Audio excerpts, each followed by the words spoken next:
BJP पूरी तरह से लोकसभा के रण के लिए तैयार है। प्रदेश की 25 लोकसभा सीटों पर हमारी टीम वहां की जनता से बातचीत कर रही है कि उनके लोकसभा क्षेत्र में कितने काम पूरे हो चुके हैं, कितने काम अधूरे हैं, सांसद जनता की अपेक्षाओं पर आखिर कितना खरे उतरे और नए सांसद से आप क्या चाहते हैं। इसे लेकर मेड़ता सिटी में हमारे संवाददाता सुशील कुमार दिवाकर ने वहां के लोगों से बातचीत की और उनके मन की बात जानी है। देखिए। चुनावी सरगर्मियां तेज हो चुकी है। सभी प्रत्याशी पूरे जोर शोर से चुनाव प्रचार में लग चुके हैं। ऐसे में इंडिया न्यूज राजस्थान की टीम राजसमंद लोकसभा सीट के मेड़ता सिटी शहर पहुंची है और यहां पर हम जनता के मूड को जानने का प्रयास करेंगे। आप देख सकते हो कि हमारे साथ तमाम युवा जुड़े हैं और यहां पर युवाओं से हम इनकी राय जानने का प्रयास करेंगे। इसके साथ ही हम यहां पर इनकी नब्ज को टटोलने का प्रयास करेंगे, जानना चाहेंगे कि किन मुद्दों पर इस बार का लोकसभा का चुनाव लड़ा जा रहा है। हमारे साथ तमाम युवा मौजूद है, इनसे जानने की कोशिश करेंगे, आपसे जानने की कोशिश करेंगे इस बार के लोकसभा चुनाव के अंदर किन मुद्दों पर चुनाव लड़ा जा रहा है। देखो, अभी वर्तमान के जो लोकसभा चुनाव है इनमें संविधान बचाने की सबसे बड़ी जरूरत है। हालात ये है कि साहब संविधान का गला घोटा जा रहा है, किसानों पे नए नए लाकर कानून थोपे जा रहे हैं। तो इसे बचाने को लेकर जिस तरह ईडी और सीबीआई का दुरुपयोग करके नेताओं को दबाया जा रहा है, जैसे ही वो नेता भाजपा में वो वॉशिंग पाउडर की तरह धुल गया और वो साफ हो गया। तो ये प्रोपेगेंडा बंद करने के लिए हमें संविधान बचाने की सबसे बड़ी जरूरत है और उसी के तहत पे हम चुनाव लड़ रहे हैं। भाजपा तो कह रही है कि इस बार 400 के पार चली जाएगी, फिर कांग्रेस जो है वो कहाँ नजर आ रही है आपको? तो 400 के पार चली जाएगी वो तो यार राजस्थान में इनके हालात देख लो, इनका मौर्य बोलना तय है। क्या लग रहा है इस बार के कांग्रेस कितनी सीटों पर काबिज हो पाएगी? आपको क्या लग रहा है राजस्थान की बात करें कितनी सीटों पर आ पाएंगे? अब तो वो देखो जनता के हाथ में है। अब जिस तरह हमारी यहाँ स्थिति बड़ी मजबूत है, इनको पैरों तले चने दबा दें। कितनी कितनी सीटें, फिर अगर स्थिति मजबूत है तो कितनी सीटों पर आ जाएगी कांग्रेस? निश्चित ही इनका अब की बार वो 25-0 वाला मामला नहीं है। बिल्कुल, इस बार जो है वो कांग्रेस भी ये कह रही है कि भाजपा के वो कड़ा मुकाबला देने को लग रही है। क्या लग रहा है चुनाव का माहौल? देखिए, चुनाव का माहौल हमारे पूर्व वक्ता ने बताया कि संविधान को बचाने का काम कर रहे हैं। संविधान तो बचा हुआ है, बाबा साहब भीमराव अम्बेडकर साहब का संविधान वर्षों से बचा हुआ है, आगे भी बचा रहेगा। संविधान बचा है तभी तो कांग्रेस लोकतंत्र के बड़े बड़े आयाम मोदी के सामने पेश कर रहे हैं कि साहब हम भी चुनाव लड़ रहे हैं। इनकी स्थिति ऐसी हो गई है कि साहब चुनाव लड़ने के लिए कैंडिडेट नहीं है। राजसमंद देख लीजिए, भीलवाड़ा देख लीजिए, कई जगहों पे कैंडिडेट बदलने पड़े। ये एक बात हो जाती है, अलग अलग पार्टियों की अलग अलग विचारधारा होती है। हम मूल बात करते हैं चुनाव की कि साहब चुनाव किन मुद्दों पे लड़ा जाना चाहिए। चुनाव लड़ा जा रहा है विकास के मुद्दे पर। 400 पार की भारतीय जनता पार्टी कह रही है, उसके पीछे काम है जो मोदी सरकार ने काम किया। हमारे राजसमंद क्षेत्र की अगर बात करें तो निश्चित रूप से यहाँ पर रेलवे लाइन को लेकर के आना और रास मेड़ता पुष्कर रेलवे लाइन, केंद्रीय विद्यालय की स्वीकृति यहाँ पर हुई है। अन्य प्रकार के कई काम यहाँ पर हुए हैं। विधानसभा चुनाव में जिस प्रकार से भारतीय जनता पार्टी को प्रचंड बहुमत यहाँ की सरकार ने दिया है। पिछली सरकार ने कहा था कि सर हमारी योजनाएं हैं, उन योजनाओं के बल पे सरकार आएगी, लेकिन नहीं आई, जनता ने नकार दिया। कि साहब धरातल पर योजना इसका जवाब ले लेते। कहीं कांग्रेस ने पहले सुदर्शन को उतारा, उसके बाद दामोदर गुज्जर को लिया है, क्यों प्रत्याशी मिल नहीं रहा था बीजेपी के सामने? मैंने प्रत्याशी की हमारे कांग्रेस में खान बढ़ी हुई है। अब बदलना नहीं बदलना वो शीर्ष नेताओं का काम है, लेकिन इस बार भारतीय जनता पार्टी जो 400 का नारा देने जा रही है वो नारा इनका फ्लॉप होने जाएगा। राजस्थान में इनकी हालत बहुत खराब हो गई है। राजस्थान के अंदर कांग्रेस की कम से कम 15 सीटें हम जीतने जा रहे हैं और भारतीय जनता पार्टी बौखला गई है। और हमारी सबसे बीजेपी कह रही है 25 में से 25 सीटें लेंगी, फिर कांग्रेस 19 सीटों पर क्यों कह रही है? इतना अरे भाई साहब देखिए, कमजोर नहीं है हमारा राजस्थान सरकार का। हमारे मुख्यमंत्री ने धरातल पे काम किया है। जन कल्याणकारी योजना के दम पर हम लेके जाएंगे। 3 महीनों में धीरे धीरे इन योजना को बंद करने का काम बजरंग सरकार ने किए। भारतीय जनता पार्टी काम करने जा रही है। भाजपा भी गिना रही है कि इनका कौन सा काम है बताइए ना मुझे। राजसमंद में इनका कौन सा काम किया दिया कुमारी जी ने? पहले पिछली बार जो हमारे सांसद रही है, हमारे रेल तो हमारा पुष्कर रेल मेड़ता पुष्कर तो कांग्रेस के टाइम में स्वीकृत हुई है। ये ऐसे ही वाहवाह लूटना चाहते हैं। हमारे सांसद ने पहले भी स्वीकृत करा दी थी। पुष्कर रेल लाइन का श्रेय ये ले रहे हैं। क्या लग रहा है आपको? क्या कहेंगे? देखिए, धरातल पे जो काम होता है ना वो दिखता है। ये कह रहे स्वीकृति, रेलवे लाइन काफी बार स्वीकृत हो चुकी है, लेकिन धरातल पर जो आज मेड़ता से पुष्कर और मेड़ता से जो रास रेल लाइन की स्वीकृति दिलक है, उसका बजट घोषित करके उसका काम चालू कराने का काम हमारी आदरणीय सांसद महोदय दिया कुमार जी ने करवाया। और मेड़ता को सबसे बड़ी सौगात, केंद्रीय विद्यालय की सौगात, ये मेड़ता को दिया कुमार जी ने की है। दिया कुमार जी के कार्यकाल में 10,000 करोड़ का विकास राजसमंद क्षेत्र में हुआ और दिया कुमार जी के द्वारा जितना इस क्षेत्र में काम करवाया गया, आज तक कोई एमपी इतना विकासकारी इस क्षेत्र में क्या नहीं लग रहे हैं, किस तरह से देखते हैं अभी जो सांसद रही हैं दिया कुमारी को, उसके कार्यकाल को किस तरह से देख रहे हैं? क्या केवल मुद्दे इनका रहेंगे चुनाव ये में? दिव्या कुमारी जी का काम केवल कागजों में दिखाई दे रहा है। केंद्रीय विद्यालय इनके ये बता रहे हैं केंद्रीय विद्यालयों की नहीं तो अभी तक डीपीआर बनी है, कुछ तक अता पता तक नहीं है, केवल ये चुनावी जुमला है और कुछ नहीं है। क्या लग रहा है इस बार के चुनाव के अंदर आपको क्या माहौल नजर आ रहा है? बहुत शानदार माहौल है कांग्रेस का और इंडिया गठबंधन का। कम से कम 15+ सीटें हम जीतने जा रहे हैं इंडिया गठबंधन।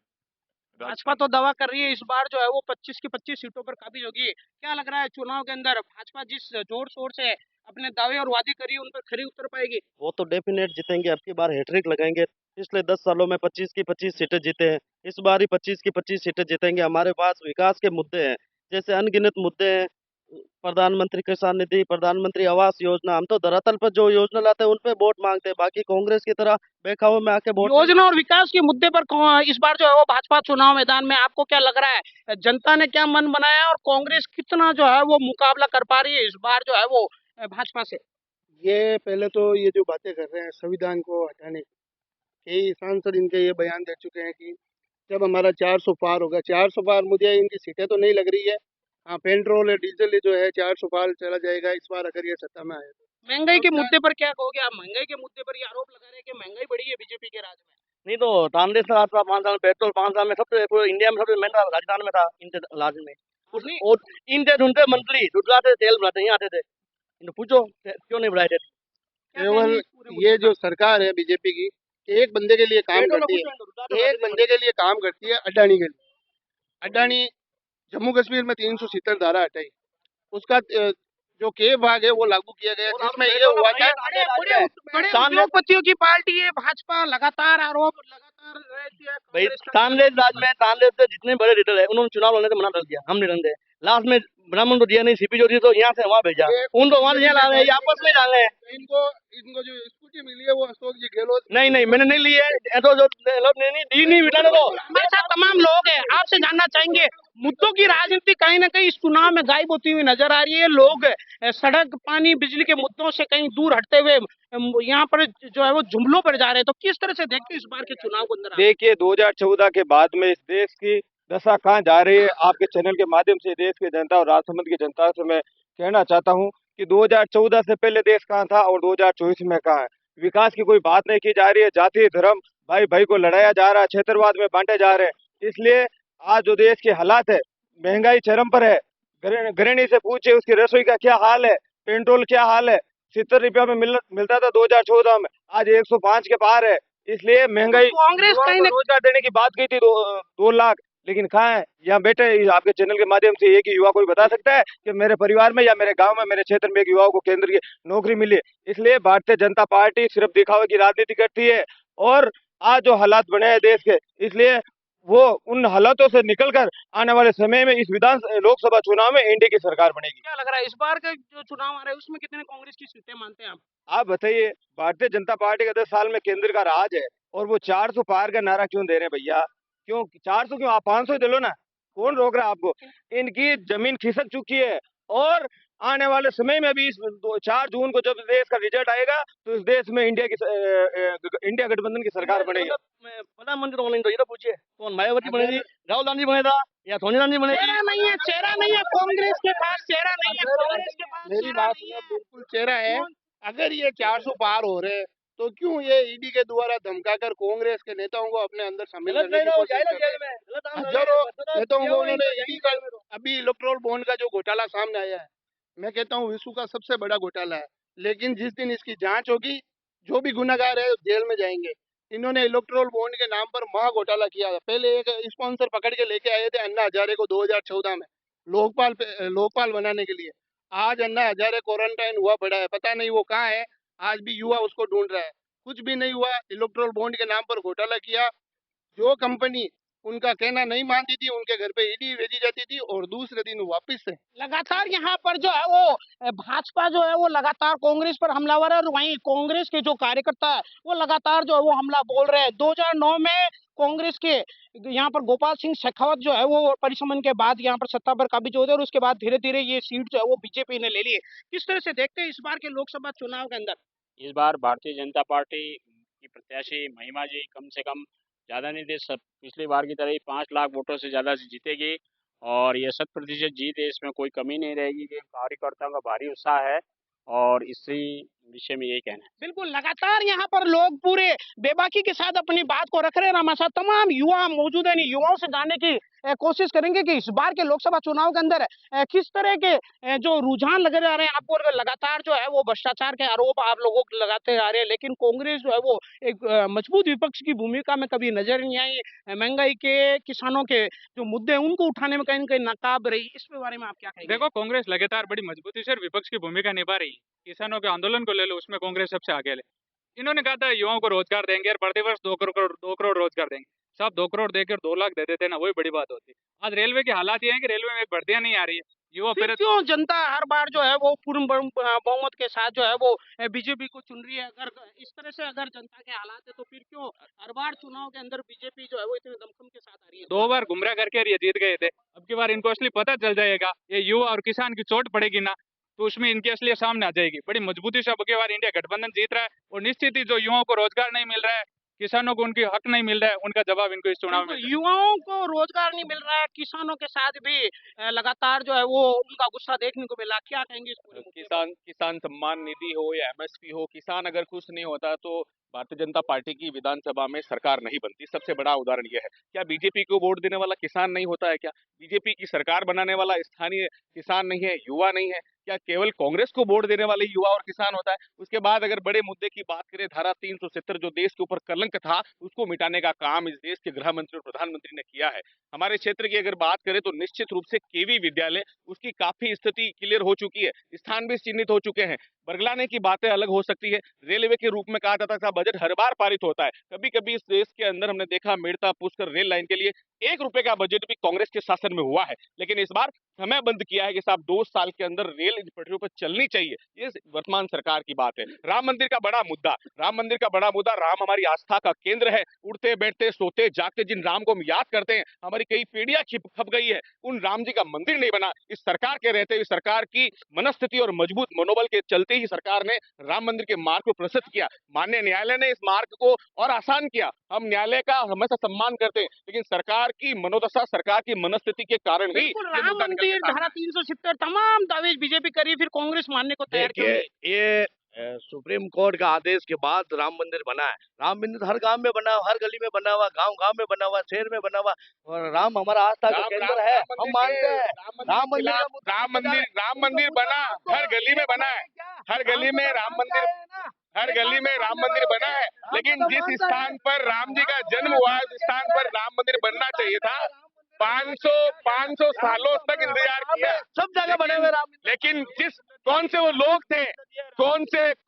लोग थे जिन्होंने राम मंदिर के खिलाफ कोर्ट में वकील खड़े किए? बिल्कुल ये सर सुशील जी एक मिनट, बिल्कुल सुरेंद्र जी की बात बिल्कुल सहमत है। प्रत्येक घर और गांव से रुपया गया है, प्रत्येक व्यक्ति के घर से सर्टिफिकेट इनसे लेंगे क्या हम लोग? हम जन्मजात से राम को मानते हैं और मानते रहेंगे, इनसे सर्टिफिकेट लेने की आवश्यकता नहीं है। सबसे बड़ी पर है कांग्रेस ने पिछले इतने 70 सालों में जो राज किया उसमें कोई विकास नहीं करवाया, और इस मोदी जी के 10 साल का कार्यकाल है उसमें भरपूर विकास हुआ। युवाओं के लिए योजनाएं आई, महिलाओं के लिए योजना आई, किसानों के लिए योजना आई। मोदी जी विकास के मुद्दे पर ही 400 पार का नारा दे रहे हैं। और रही बात आस्था की, जो राम मंदिर इस बार मुद्दा नहीं है चुनाव में, नहीं राम मंदिर का मुद्दा तो है ही चुनाव में। ऐसी बात का दरवाजा ही कांग्रेस ने खोला भाई साहब, राजीव गांधी जी ने। इतने समय से राम मंदिर भी कांग्रेस ने बनाया था।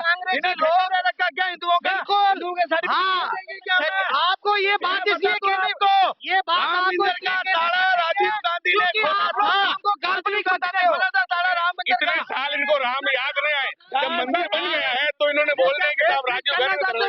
एक तरफ कहते हैं राम मंदिर कोर्ट के आदेश से बन रहा है, इनकी बातों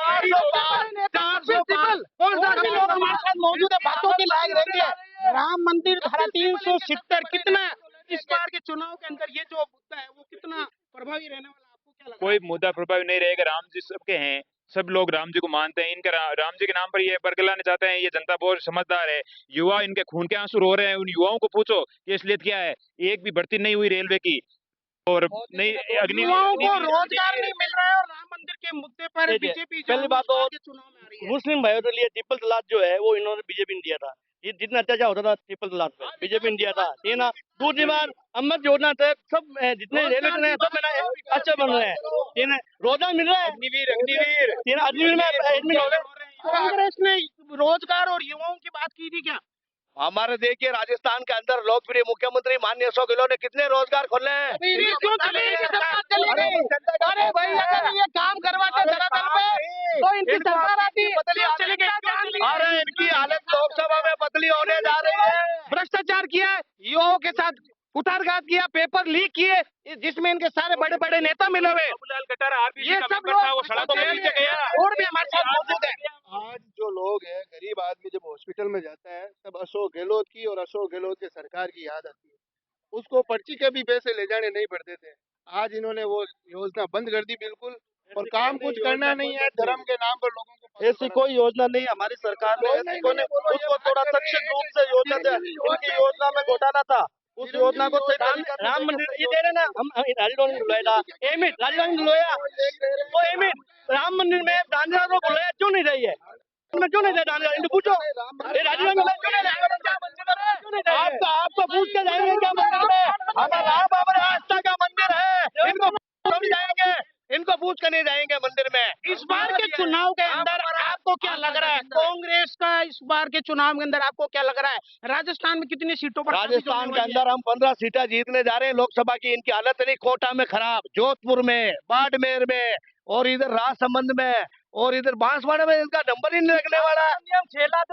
लोगों को रोजगार देने की बात। ये कुमारी 5.5 लाख वोट से ज्यादा से वोटों से जीती थी इस बार के चुनाव के अंदर जो चुनाव हुआ था। इस बार आपको क्या? इस बार महारानी है, और कांग्रेस की तरफ एक किसान का बेटा है दामोदर गुर्जर। आप देख लेना मेरठा विधानसभा से टेगना से भारी लीड लेकर जाएगा।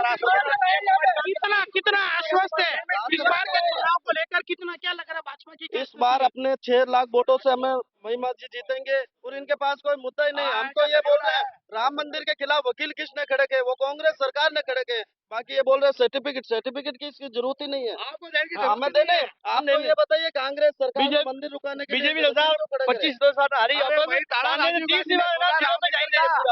कितना आपको क्या लग रहा है इस बार का जो चुनाव है, इसमें जो कांग्रेस कितने दमखम के साथ जा रही है? किन कौन से ऐसी सीटें हैं जहाँ पर आपको लग रहा है कि मजबूती के साथ कांग्रेस के प्रत्याशी जीतेंगे? हमारे आपको मैं बता दूं, जोधपुर हम जीतने जा रहे हैं, कोटा जीत रहे हैं, बाड़मेर जीत रहे हैं, राजसमंद हम जीत रहे हैं, बांसवाड़ा जीत रहे हैं, और अनेक जगह हमारी कांग्रेस की लहर है। इनको तो पता ही नहीं है कि इनका कैंडिडेट का नाम क्या है, पीछे क्या लगाती है। एक तरफ तो इनके ये कहते हैं कि महारानी जी आ गई साहब, हम कह रहे कांग्रेस इतनी मजबूत है तो फिर क्यों आरएलपी के साथ गठबंधन करना पड़ा? देखिए इन्होंने गठबंधन नहीं किया, मोदी जी ने भी तो किया ना गठबंधन, इन्होंने भी किया ना पिछली बार। आप कांग्रेस को लग रहा है इस बार के कहीं न कहीं भाजपा के मुकाबला करने के लिए कहीं ना कहीं गठबंधन की आवश्यकता? भाजपा हमारे मुकाबले में है ही नहीं। हमारी राजस्थान सरकार अशोक गहलोत की योजना इतनी राजस्थान के अंदर पॉपुलर हुई है, पॉपुलर हुई थी। मैंने पहले सरदार नहीं ज्वाइन थी, यदि इन्होंने नाम डलवाया है, इन्होंने कुछ जनता का पैसा मंजूर है, जनता पिसता नहीं, अब 3 महीने में पिसता नहीं, अभी चुनाव लाना होगा तो बीजेपी को 50 महीने में पिसता नहीं लगे तो 50 जनता पिछली 3 महीने में सरकार। बिल्कुल हमारे साथ यहाँ पर तमाम युवा जुड़े जिन्होंने बेबाकी के साथ अपनी बात रखी। इस बार के लोकसभा चुनाव के अंदर जनता किसका साथ देगी ये देखने की बात होगी। कैमरामैन इलियास खान के साथ सुशील दिवाकर।